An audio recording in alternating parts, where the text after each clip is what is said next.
Welcome to Flak. We're live. And we will shortly be over on YouTube if you want to watch it when we're not live. So, um, yes, it says 0 viewers. That's because it always does.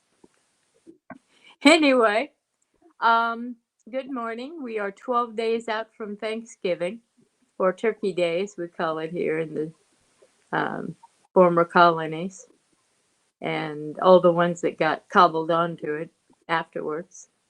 I hope you're all doing well. We both hope you're all doing well.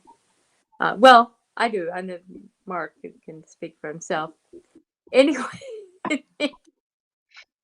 the I often say that my husband goes, I don't really give a damn one way or the other.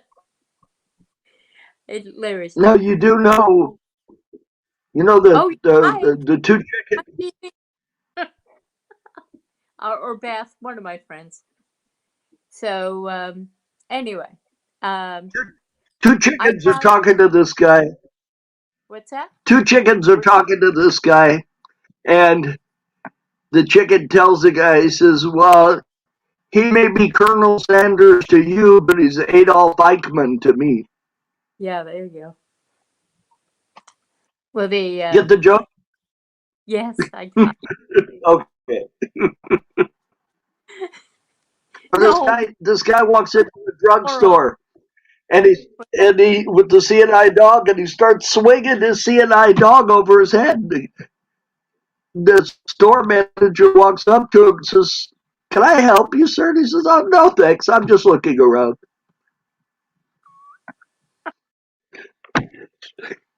Here's my favorite joke. Okay,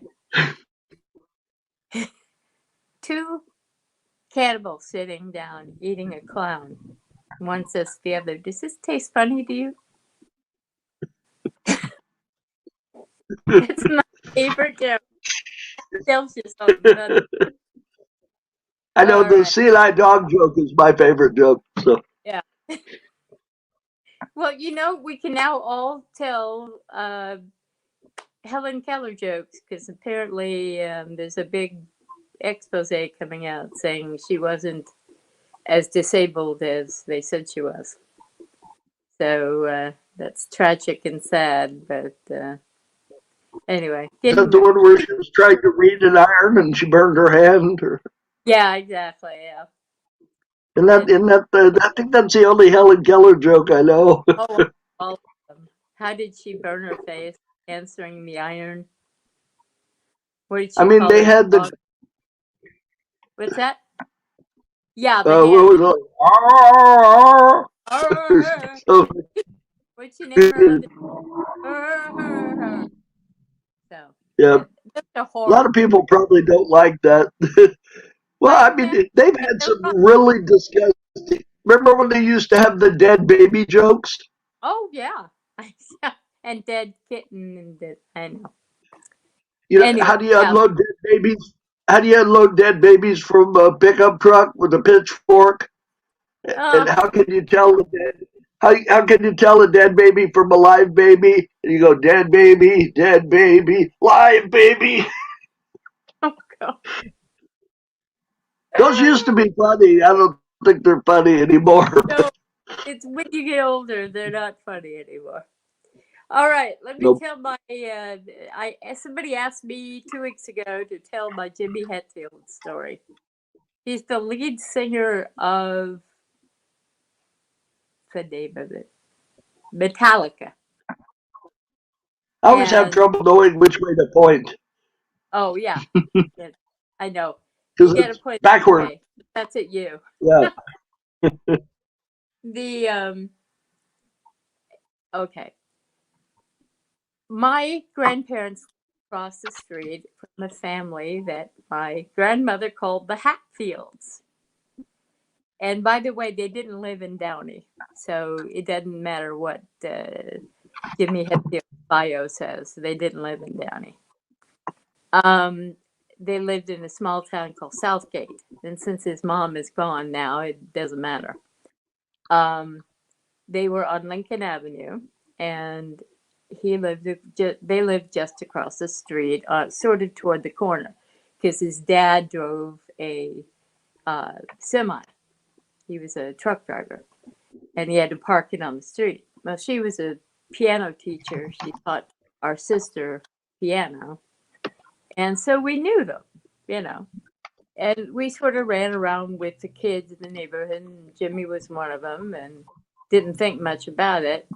Then, as he got older, his dad had to soundproof the garage, so that his band could, um, you know, rehearse. And that was the last I knew of them or him or any of it. And then one goes on with one's life and doesn't hang out as often at their grandparents until, other than going for visits, you know. And so when my grandparents were in their final years, my husband and I moved in as their caregivers, and and Mark also helped. And I was there every day. So Mrs. Hetfield kept coming over to visit my grandmother, and they'd share cuttings off of rose bushes and stuff like that. And so she was there waiting for my grandmother, because my grandmother was in having her bath with her bath nurse.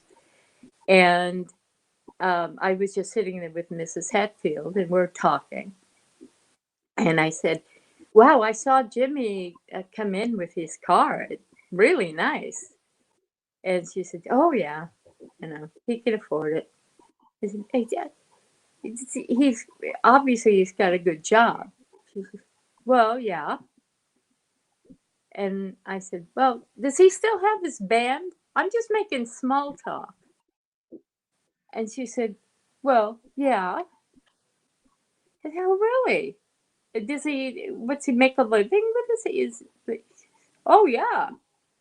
He makes a good living." That's fantastic, because most of my friends who are artists or musicians, they make do, but they're not, you know. And I said, "How does he do that?" She says, "Well, they've just got popular."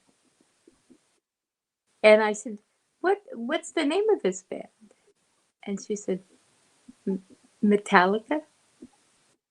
And it was at that moment I realized Jimmy Hatfield was Jimmy Hetfield, and I looked like a big idiot.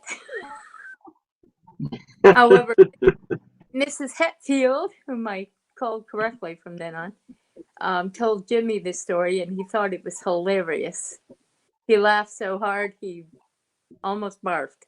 So anyway, that's my story about being totally uncool and not knowing who the hell Jimmy Hetfield was. Anyway. Well, I have a similar story. Oh, okay, Uh, go for it. a very good friend of mine named Ron, I don't want to say his last name, but I worked with him at Northrop. And he had two really pretty daughters. And both of them were models, and they posed for Sports Illustrated for the swimsuit edition. Right. And her dad, Ron, he tells me, he says, since they did that, my life is a living hell.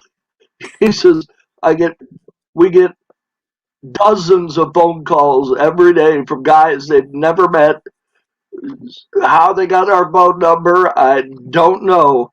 So anyway, the oldest daughter, she started working for Sony for their music division. And they would have her go out to concerts and befriend the artists and get them to use Sony equipment. Right. So she was the Sony representative for these people.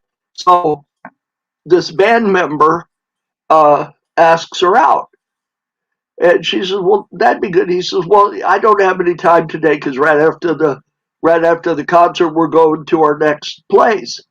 But he says, "How about I send a car for you, and you can come to my concert, and we'll go out to dinner afterwards."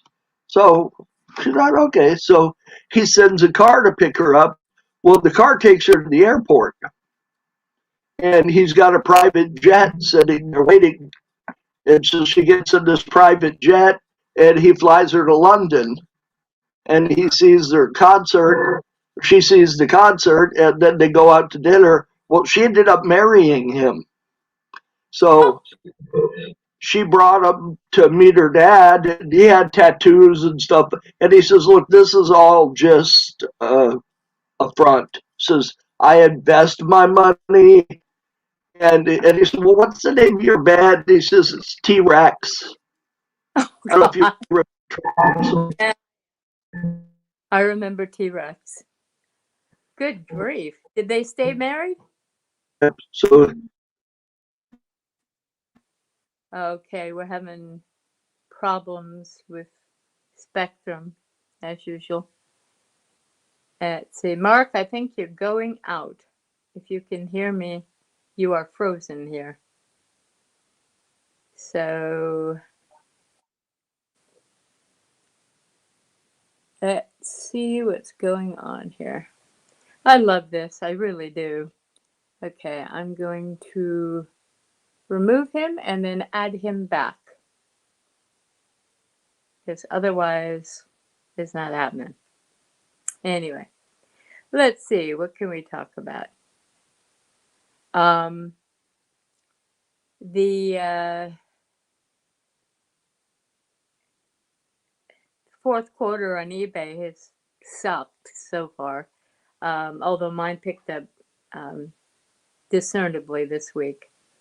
And my books are going along very well. One of them, it has undergone a name change. The title is now going to be Filthy Doves instead of Dirty Doves, because apparently it's more evocative.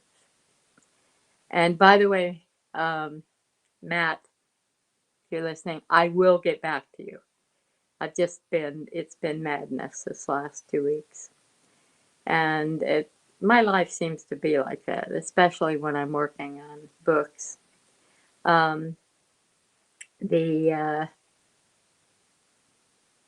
The one book is nonfiction, and it's about my experiences with paranormal things.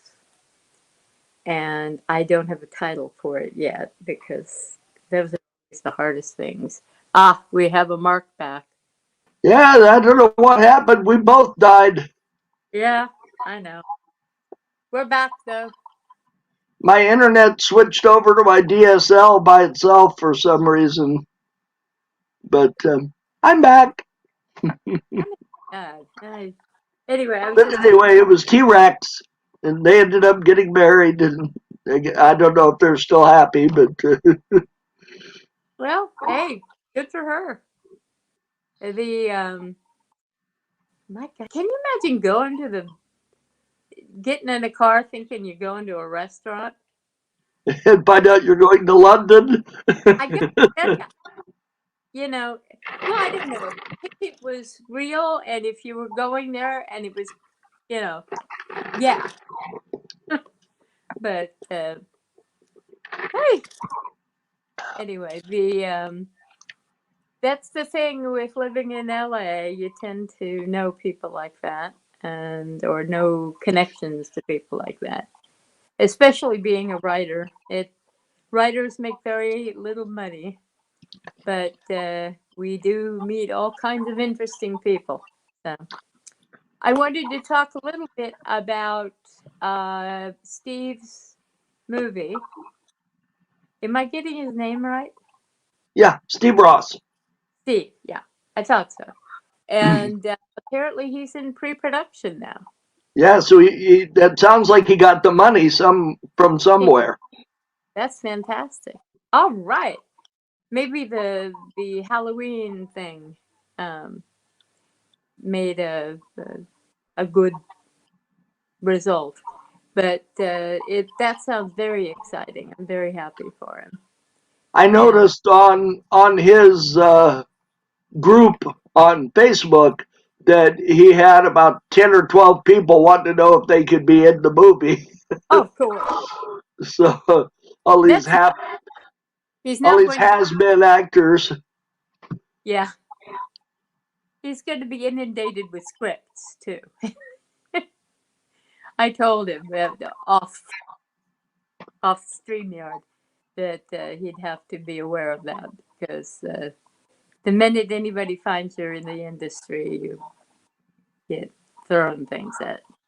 And I have people find out I have a literary agent, and I get people going, "Here, take my novel, please." And Read it and tell me if I need to do anything different. yeah, exactly. And don't dare tell them they need to do anything. Hollydale, thank you. That That's where they lived. It wasn't Southgate. But Hollydale doesn't exist anymore. Now no, it is Southgate. no, it is so. It's a big, yeah. And they went through several name changes of their city, so it was weird back then. That's just the way it was.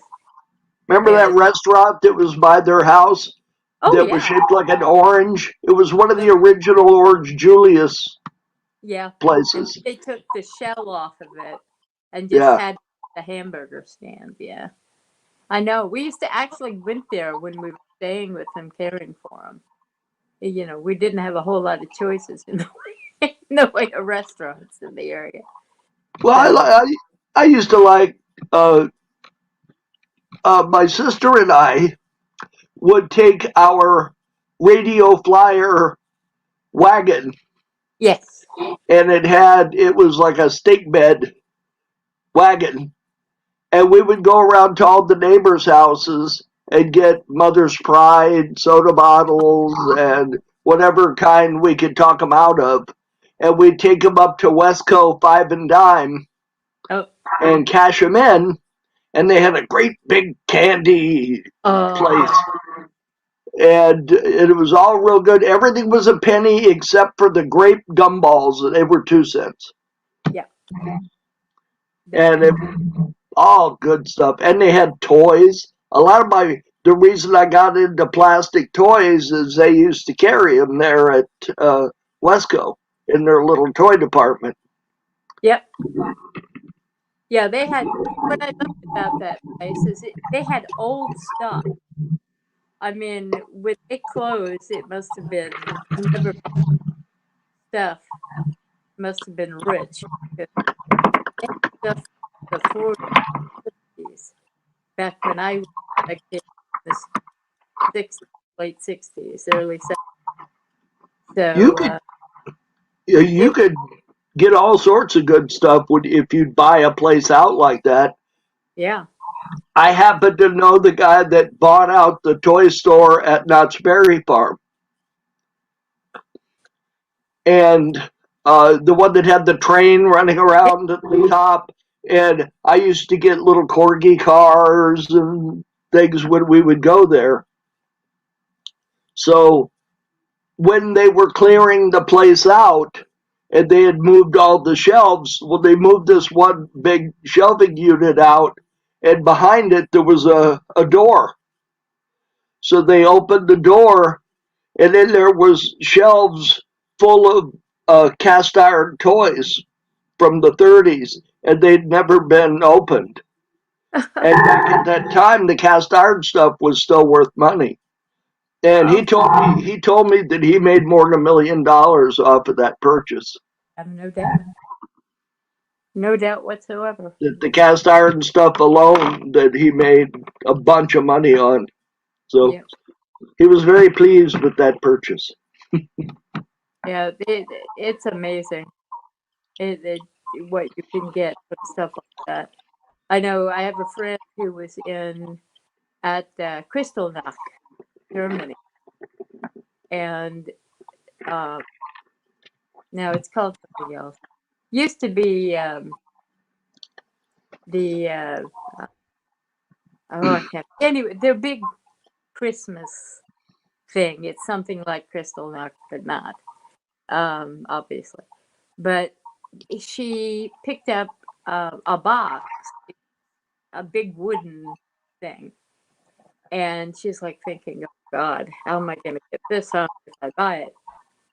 And there was in it a cardboard box with an inner shell, and it was all kind of coming apart. And she said, "What is this?" He says, "Well, I bought out an old doll shop. It was a repair place, and they would repair all kinds of ceramics and things, and they had this in, and it wasn't repair. It was something else." So she picks it up, and out of it came a an Armand Marseille doll, and she knew it because, just like you can recognize marks by sort of thing. She recognized the head shape and the neck style, and she looked at him and said, "Is this the only one?" He said, "No, all the ones that were in there are in the case." So she had to spend a lot of money getting it home, and it she made not as much as she thought she might, but she made like it was about $500 to ship it. She had to go, you know, slow boat to China or from Germany, and but she ended up making like $2,800 from the bunch of dolls. So just shows you if you keep your eyes open and you know what stuff is, you could make a good living doing this. Oh, And yeah. I've done consignment on some things. I had a lady from Ohio, and she contacted me through my website. And she said, "Well, my grandmother died. And when she died, I was going through her dresser drawers and I found this toy. And it was a Popeye with a chair on top of the pipe and olive oil sitting in the chair. And you would wind it up, and he'd walk, and the chair would spin.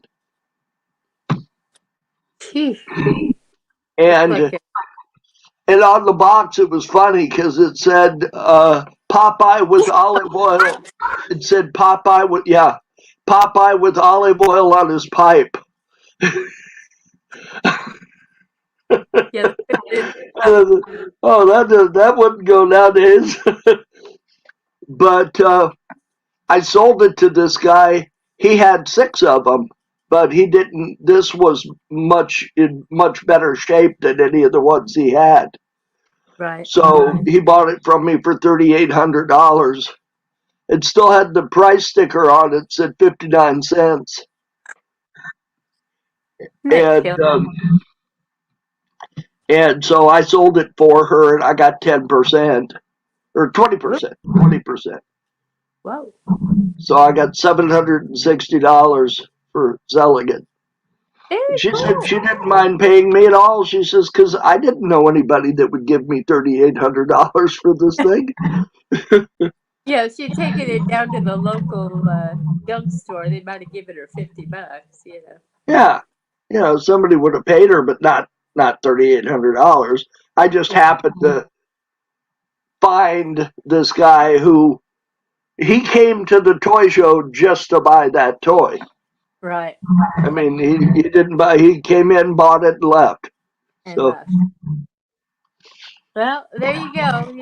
It's just stuff you wouldn't think.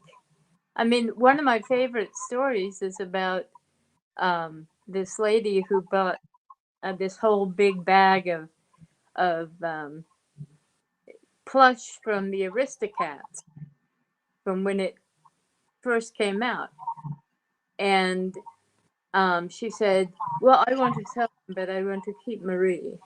And I said, "That's fine. I have no interest in Marie. There are 8 billion Maries." And I said, "Is there a Toulouse?" And she said, "Yes." And I said, "How much did you want for him?" And she said, "Would 5 be too?" And I was thinking she was saying 500. And I said, "Yeah." And she said, "Well, how about $3?" And I said, "No, no, $5 is fine." So I PayPal'd her the $5, and she sent me Toulouse, and I resold him for $60. I mean, it's and I find stuff like that all the time. you look out for, if you're talking plush, you look out for the Disney villains, the ones that aren't very popular, the little friend who's like a bug, um, in what's his name? The pig from uh, is it Moana? The pig is very popular. You can sell them $15, I $20. know about the chicken in Moana. I wasn't sure Yeah. about a pig. Well, It's there's a probably a pig, pig but because it's in Hawaii and they eat pigs. So yeah. Well, yeah, that would be rude. Um, yeah, especially in the Disney cartoon. maybe Hi, Pocahontas. we're eating the pig. We're gonna chop the head off. What's that stupid chicken's name? Oh God. He had a weird name, Yeah. Well, like Ack Ack, or I forget his name. all all Disney characters have weird names. I just told Flick, by the way, who's some bird or bug or something, for $70. So you watch for those things. And if they have tags, it's even better. The My friends are always asking me, how do I make extra money? Well, it's at yard sales and thrift stores. I picked up a Crusette the pan for $10 and sold it for 40. So you don't have to just do plush, although that's my favorite thing. And It's dolls. not as it's not as easy to buy at yard sales and things as it used to be No, no. because it's like cars. Because now anybody that's got a car that's more than 30 or 40 years old assumes they have $100,000 classic. It doesn't Yeah. matter if it's an old, rusted out Hulk. They still have this idea that this thing's worth a small fortune. Let me explain how value goes, okay? Especially for small objects. Cars, it's a different thing. But when you go to these yard sales and you've got some idiot who went through eBay and copied out the thing they have there. It says, see, you get it for $10 here, it's $50 on eBay or $40 on or that's a good one because you have to explain to them, is that a sold price? Is that an asking price? Two totally different things. But you'll get the people who go, well, this is what it goes for on the eBay, so that's what I'm asking for it. And I always say, are you eBay? No. Do you have 2 million people an hour going through your yard? Well, no. Okay, the reason eBay can get those prices is because they have that many people going through.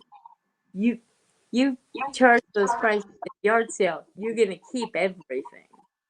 Nobody's gonna buy that because the Yep. vast majority of people who go to yard sales are resellers, and if they're not gonna make a profit, they're not gonna buy. So Well, I told somebody that one time. I come out and if you're a dealer looking for stuff, you're there when the sun's coming up because the stuff's gone if you wait until the afternoon. All the good stuff's gone. So I would come and I'd have be out there with my flashlight looking, and they would ask these ridiculous prices, and I'd tell them, I'd say, look, after about 10 o'clock in the morning, all these people willing to buy this will be gone. None of the general public want to buy this thing at all, unless they just happen to be a collector of it. by some chance, Right. And the odds of a collector of this particular thing coming along are really slim. Like this guy had a robot. It was a Japanese battery operated robot. Uh, in mint condition, in a mint box. I had seen them on line for sale for in the $10,000 range. So Right. it was a good toy. It was a good robot. But the one that he had was missing the head. It was missing one leg. It didn't work. It was missing a lot of the internal. You shook it, you could hear the gears rolling around inside of it. And when you opened the back, it had had a battery meltdown. So, it was. So I told him, I says, look, this toy is good for parts. I said, that's all it's good for. It's missing pieces, but somebody might have one that the arm is messed up and he needs an arm. So somebody will probably give you $100 for it. Yeah. So I told him, I said, I'll give you $100 for it. But he was, oh no, it's worth $10,000. I said, no, a mint one in the box is worth $10,000 because there's probably 5 mint ones in the box in existence. There's hundreds of them like this. I says I could probably walk around this swap meet and find 5 or 6 of them in the same condition. Yeah. See, the reason you can get that much money for the one in the box is there is only 1 or 2 in the box. Okay.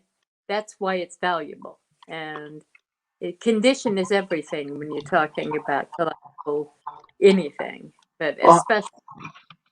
I've seen boxes that were worth $100,000 just for Yeah, the box. just for the There box. was there was a toy called it was I think it was Lehman, German, and it was called Mickey and Minnie on a motorcycle, and it's a wind up tin toy.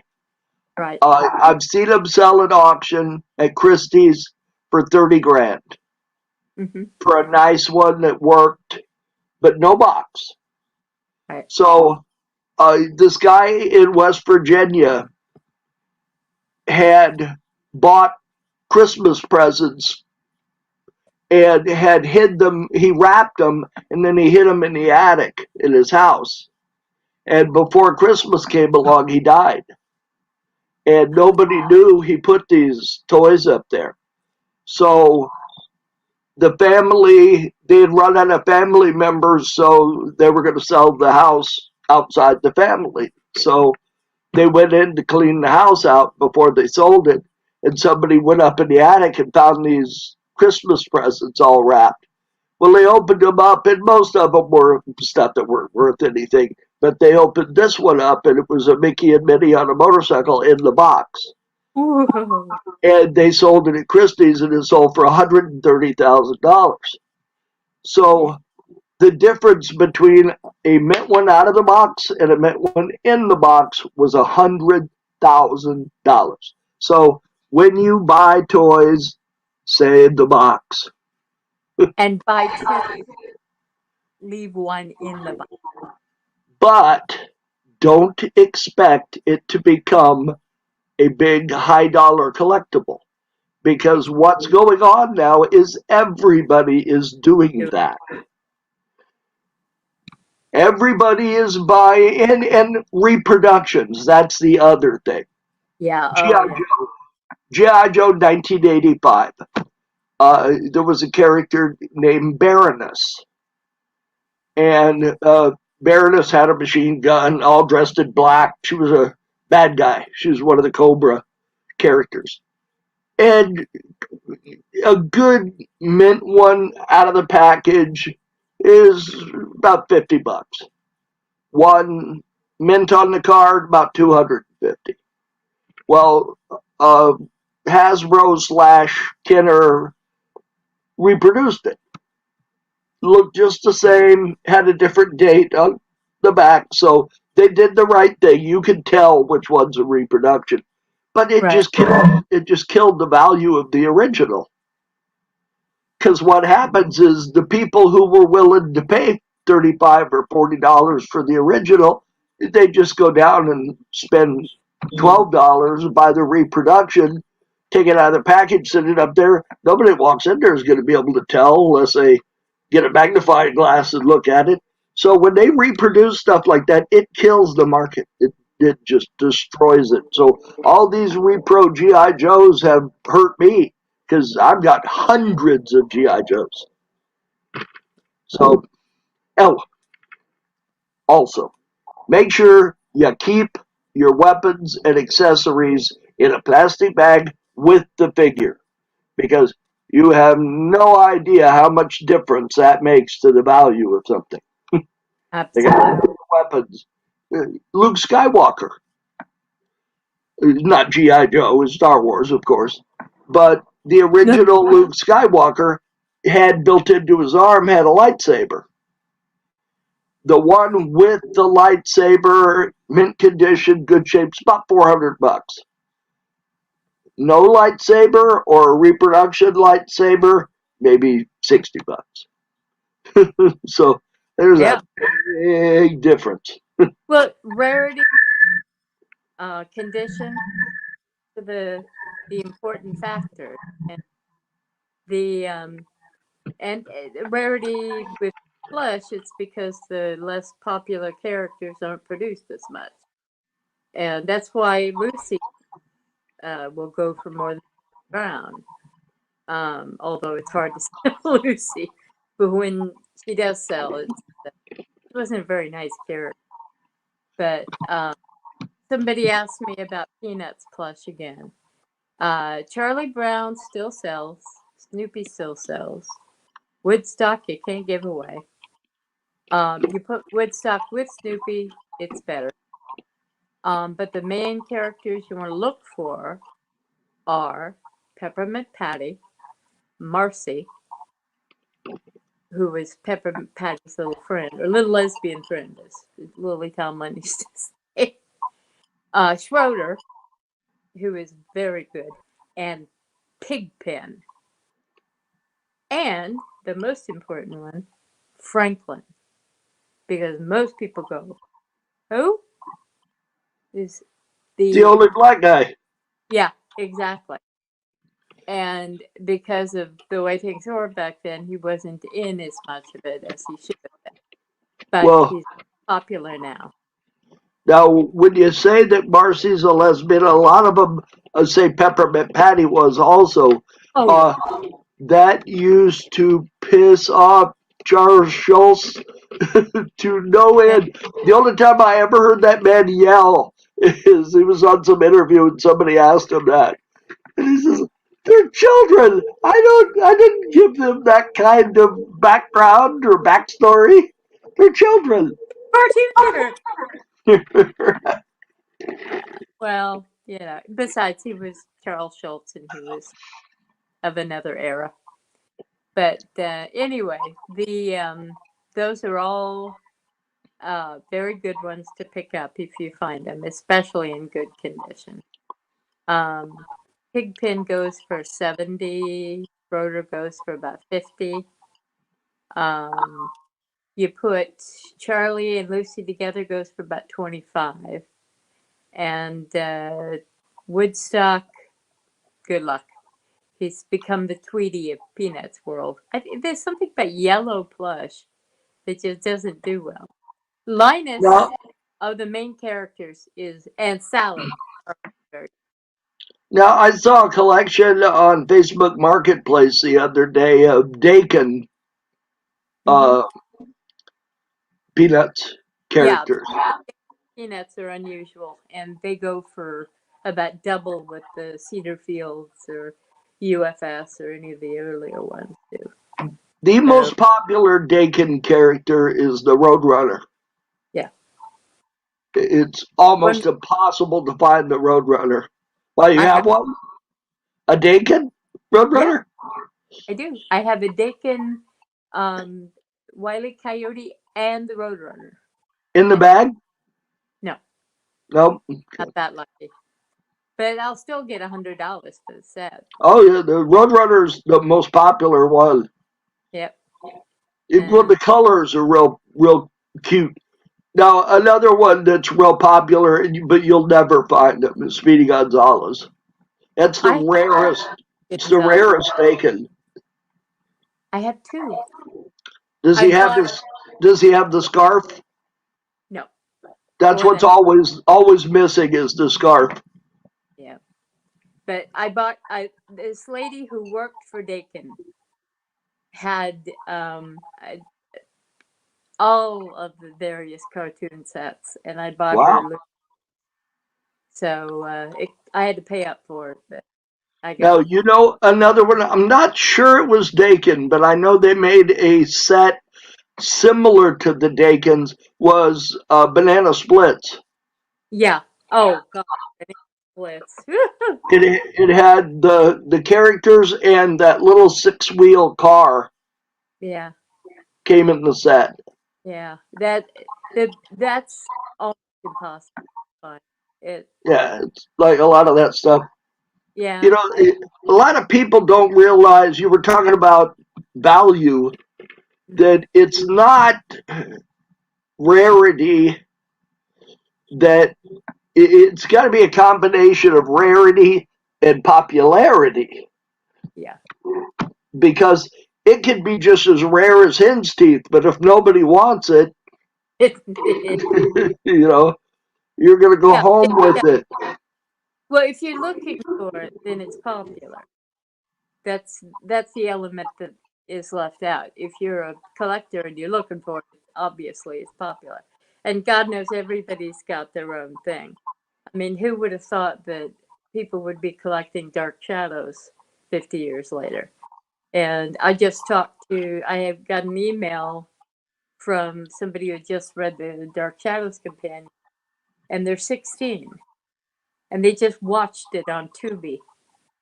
And I felt like saying, there's so many great horror series, and and what? Oh, the But the original series, you have to really like it to sit there and watch it. Because yeah, I'm sorry, but it's old. The video that they took was done very primitively, well, it and was Dan Curtis. I mean they didn't shoot it and then say, "Oh, cut! No, let's reshoot that." No, it went on the air just That's like how that. it. Yes, it was shot live. They did not stop for any reason. They had you could hear ambulances in the background and huge. I mean, there was even a what was it a water main that broke, and you can hear all of this going on. And the I think Joan could have stopped tape or Jonathan later in the show, but you know, you just dealt with it, and that's the way it was. It was a daytime soap opera, and daytime soap operas were shot that way back then.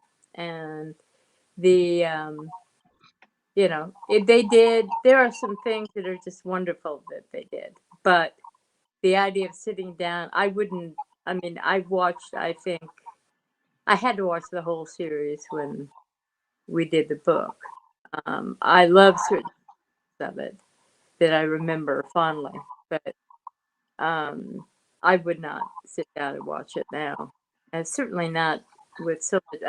I think it's unusual. I think that's why the 16-year-old is sort of a goth. So it's an unusual thing. So anyway, but which reminds me, this coming week I'm going to be doing an interview. We're going to use as a separate thing, fan Flak, with Philip. I knew I'd forget his name.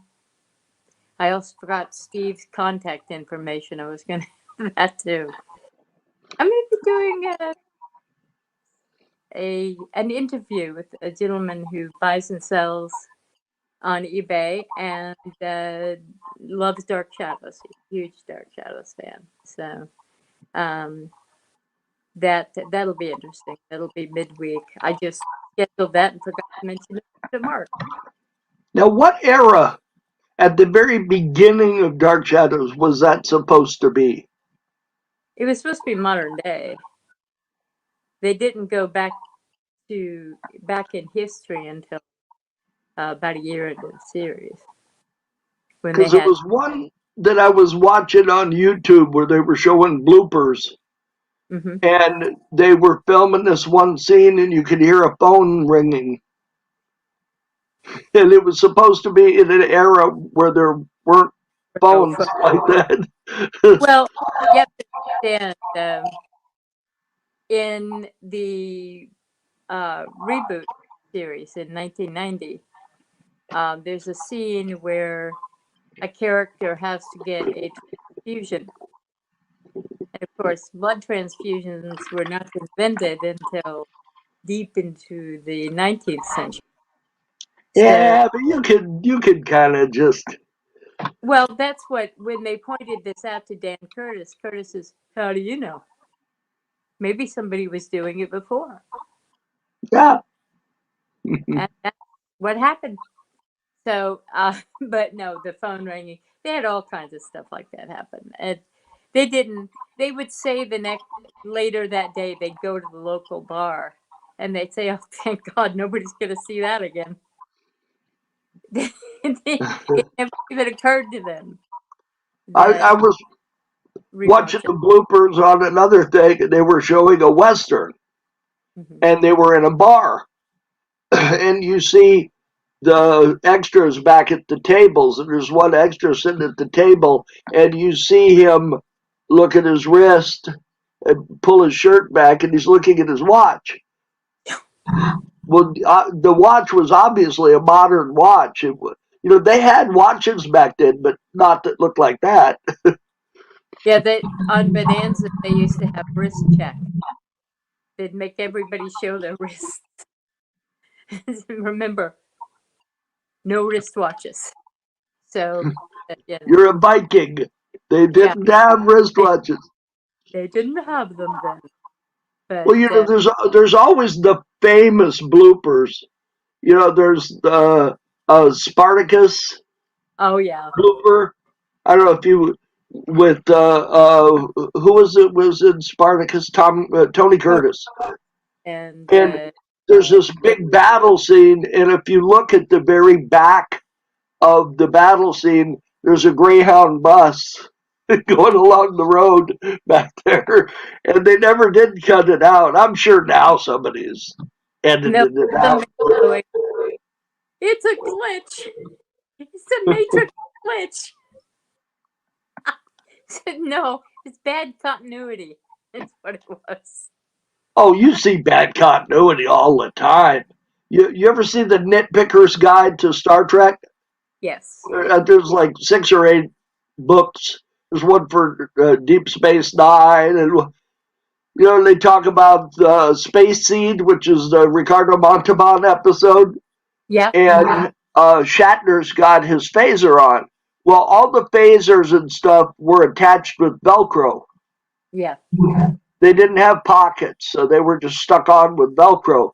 Well, he leaned against the wall and his phaser fell off, and he never picked it up. When they beamed out, the phaser's still sitting on the floor.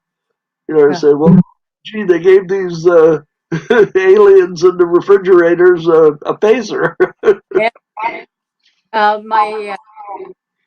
My old friend Joanne Christie Nolan was for a brief time worked at um, some functionary that was a part of Paramount.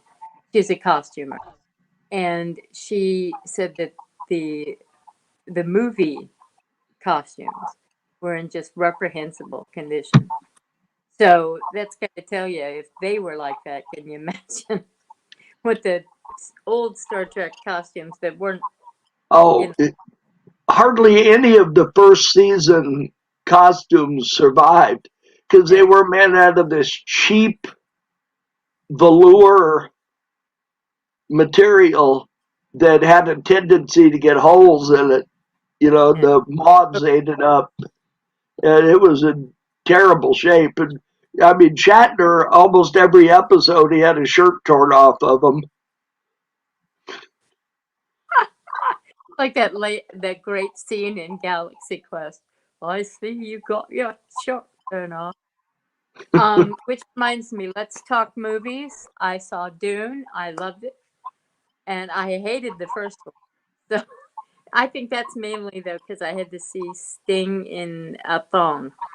Um, I liked Sting too. I have his albums, but I just no. Well, I thought Baron Harkonnen was going to survive this one, but And then because it looked like they killed him, and then he yeah, comes out of that tank of goo, and he's okay.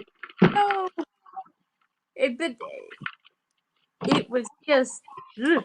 That's supposed to got to maximum in this one. But anyway, I really enjoyed it. I thought it was terrific. I think part of it might be I saw it in IMAX, but I just it wish they had completed the story. yeah, Now you're going to have to wait till Dune 2. I know they do that all. The time. I mean, I liked the first one. I mean, had yeah, Dean Stockwell, he just died here a couple days ago. he was a nice man. And he And, was, I never met him. you know who met him? Ben, my son. Oh, yeah? They shot an episode of Quantum Leap down the street from us at our old house. And we, remember had that old area we lived in? It was called the old Hollywood area. It's where Judy Garland lived, not very far from us, and a lot of old people who were famous Well, long. Judy Garland's sister lived in our Aunt Bessie's apartment building. I know. I forget what was her name. She was an actress too. Yeah. She kept Frances. No, she was Frances. I can't remember, but yeah. Yeah, but anyway, her sister lived in that apartment building. Well, she also lived in Lancaster, and along with a whole bunch of other weird people. But anyways, they shot this Quantum Leap episode, the one with the woman who was a MTV VJ, and the Not Adam Curry. Yeah. no, it was and anyway they did this thing and they were out there and Ben walked up. Ben, who'd never seen an episode of Quantum Leap and didn't watch a lot of TV and didn't know who any of them were, and he walks up and he says, "You guys shooting a TV show or a movie?" And they said, "Yeah, we're doing a TV show." And Scott Bakula was just standing there, and he says, "Yeah, we're waiting for them to set up a shot." And then Dean Stockwell walks over to say something, and Ben says, "Where do I know you guys from?" And they each start, ticking off the stuff they've done. No, no, I don't remember that. So he said, "I tell you what, do an autograph for my mom." So I actually have their autographs. And, but yeah, bless his heart, Ben had no idea who they were. But Sometimes when you run onto people like that, I ran into Joe Don Baker. I don't know if oh you yeah, know who that is. yes, In Vegas, we were downtown staying in Lady Luck, and he was, that'll tell you how much down on his luck he was. He was staying at the Lady Luck. uh, So we're outside the place, and Beverly liked him, so she asked me to go get his autograph. So I walked up, and I said, "Pardon me, but are you Joe Don Baker?" And he says, "Yes." I said, "All right, sorry, never mind." So I started to walk off. He says, "You want an autograph?" I said, "My wife does." And he said, "All right, give me a piece of paper." So he gave her an autograph, but he was kind of a grump. She had mm, met him one time before. He used to have a TV series called I Shied. yeah, I don't know if you remember that. He was famous for those Walking Tall movies. He did, yeah, where he played the sheriff in a little hick town. yeah, yeah. But He was kind of a yeah. That's sad. well, a lot of times those people are kind of jerky, like Andrew Prine, and He's the biggest jerk I ever ran across. Doing the toy shows. We saw celebrities all the time, and 90% of the time they were as nice as could be. Yeah. Richard Hurd was very nice. He charged for photographs, which back then that was unusual. Most of them did not charge you to take a picture with you. But then they started doing it, and he was one of the ones that started. He And charged $25 if you wanted your picture. Do you well, remember Richard Hurd? yeah, yeah. He He was was on. on 80s Enough. Yeah, and God, he was in a bunch of stuff. I think he Yeah. played on Voyager. He played the general or something on Voyager. Oh, every place on the Voyager. Yeah. I went out because I heard this rumors going around. Marina Sirtis is one of the nicest people in the world. So keep your hands off her. She did a very nice for me and for my brother. So Well, I was at Creation Con, and there I bought her picture autograph from Creation Con. So I wasn't going to go stand in line. I just went ahead and paid the money and bought it. And she had hundreds of people lined up for her autograph. Well, oh, she was due to leave to go back to London, and she missed her flight and stayed there until she signed all the autographs. Now that's pretty nice. You that's know, very. Let me tell she you, didn't want to days. disappoint people and leave them stuck. So that was nice. Somebody asked me about who the people are or were on Dark Shadow, and as I always say, I tell the truth. Um, I've not met a truly jerky person. There's one who is a problem, and everybody in Dark Shadows fandom knows who he is. He's still alive, but everybody else has been extremely nice and very nice to me. And Fred, as he got older, got grumpy, but yeah, I heard David Selby didn't want anything to do with the show. oh, horse crap. David's David Selby just did a big Zoom thing with all of the actors. Yeah, that just shows you can't tell by what you read. Exactly. That's now back in Falcon Crest days. That might have been the case because they tell you to distance yourself from other stuff, so it doesn't limit your stuff you can do. C'est la vie. But the Anyway, only one of the people off the show I met is the lady that played the Vulcan off of Dark Catherine, Shadow. Yeah, Catherine. she's the only one. She was at one of the conventions we did. So, Well, the Dark Shadows companion is she published it. Her right, company. right. I remember that because I mentioned you when I met her, and she's oh, well, tell Melody I said hi. Yeah. So you knew a few people there. That Silliphant, Yep. what's Yep. his first name? Jeff. Phil or Jeff Silliphant? Yeah, is he still around? Last I heard, Does he still have still things? I don't think so. I think he's retired. Last I heard. Um, Because he. he's the one that used to arrange all the actors for the guy that did StarCon. Yeah. He got There all the actors. There is a StarCon, but it's not the was, same people.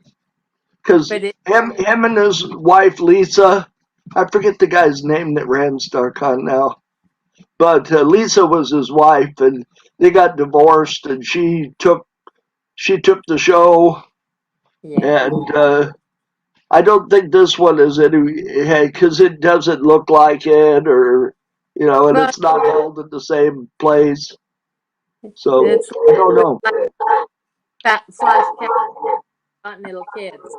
Same They're name still, band. huh?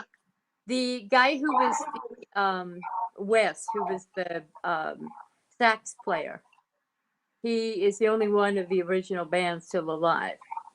And Oh, well, I read Sam was still alive up until uh, recently. When did he no, die? he died, and it was the week before September 11th. Oh, because I was reading something that he was still running a band in Texas. Nope, he passed Huh. of a massive heart attack in 2001, Hmm. and also,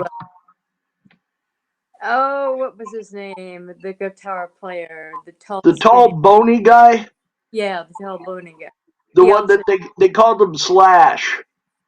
It was no, he had that name before the yeah, Guns N' Roses guy. yeah, they had to change his name. His Flash Cadillac, and then Yeah. but he Spike is what they changed it to, and he's gone. And Angelo, well, that's what they Who call. was the one that was bald headed that wore a wig? That was He always wore a Letterman's jacket. that was the sax player, He Wes. was like the jock. Yeah, It was yeah, supposed to look like a high school football oh, player. yeah, yeah. And then of course they all became lettermen for American Graffiti. But then Angelo, And who's Happy Days. yeah, and Happy Days. Well, they weren't Letterman on Happy Days. They looked like No, their stage persona. But it's funny.